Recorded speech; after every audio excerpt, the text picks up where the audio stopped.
बातमी आसाममधून आहे। आसाममध्ये 5.8 रिश्टर स्केल तीव्रतेचा भूकंप झालाय। पश्चिम बंगाल भूतानपर्यंत भूकंपाचे धक्के जाणवलेत, तर गुवाहाटी शहरातील घरांना भेगा पडलेल्या आहे।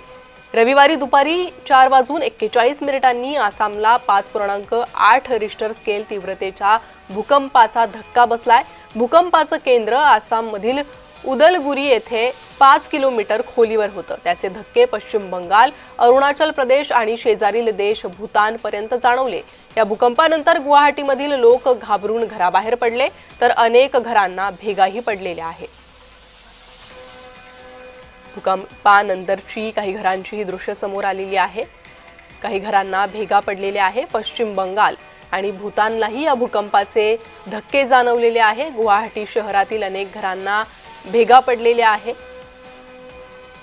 आसाममध्ये 5.8 रिश्टर स्केल तीव्रतेचा भूकंप झालेला आहे। शेजारील देश भूतानपर्यंत या भूकंपाचे हादरे जाणवलेले आहेत।